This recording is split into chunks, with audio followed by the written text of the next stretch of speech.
தஞ்சாவூர் சீனிவாசபுரத்தைச் சேர்ந்த ராஜேந்திரன் 5 தலைமுறைகளாக வீணை தயாரித்து வருகிறார். வீணையில் புதுமை புகுத்தி புதிய இசைக்கருவி தயாரிக்க வேண்டும் என நினைத்தார். உலக பிரசித்தி பெற்ற சரஸ்வதி மகால் நூலகத்தில் ஓலைச்சுவடிகளை படித்து மயூரி யாழ் இசைக்கருவி தயாரிக்கும் முறைகளை கற்றுக் கொண்டார். மயில் போல மயில் மூக்கு வடிவில் சுரங்கள் அமைத்து யாழ் இசைக்கருவியை தயாரித்துள்ளார். 100 வருடங்கள் முன் தஞ்சாவூர் மன்னர்கள் பயன்படுத்திய யாழ் வகைகள் நாளடைவில் அழிந்துவிட்டன. மீண்டும் அதற்கு உயிர் கிடைத்துள்ளது.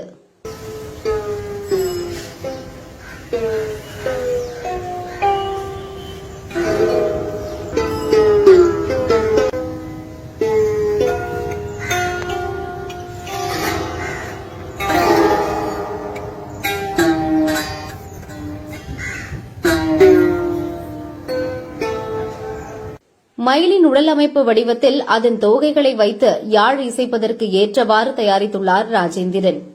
நாங்கள் பரம்பரையாக வீணை தயார் பண்ணிட்டு இருக்கோம். ஒரு 4-5 தலைமுறையாக பண்ணிட்டு இருக்கோம்.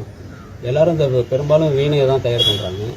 நான் வித்தியாசமாக எதுவும் செய்யணுங்கிறதுக்காக அந்த சங்கீத மகாலில் போய் அந்த புக்கை எடுத்து ஓலைச்சுவடி எடுத்து பார்த்து யாழுங்கிறது எப்படி இருக்கும் அப்படிங்கிறத தெரிஞ்சுக்கிட்டு அதை எடுத்துகிட்டு வந்து நான் அது பார்த்தீங்கன்னா சாதாரண தோல் கட்டியிருப்பாங்க, நரம்பு அதில் வரும்.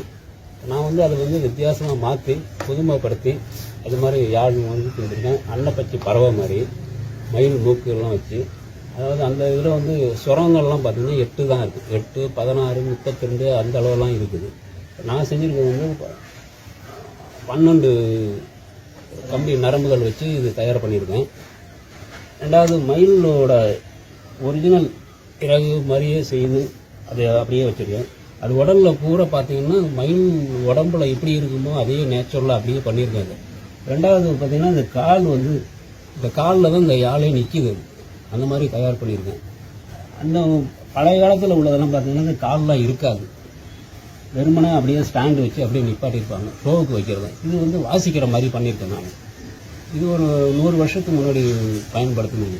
அரசர்கள் காலத்தில் தயார் பண்ணியிருக்காங்க. இது இப்போ நான் அதை பழமையை புதுமைப்படுத்தி இதை வேலை பார்த்துருக்கேன். மூக்கெல்லாம் மயில் மாதிரியே தயார் பண்ணுங்க. மயூரி யாழ்னு இதுக்கு பேர் வச்சுருக்கேன்.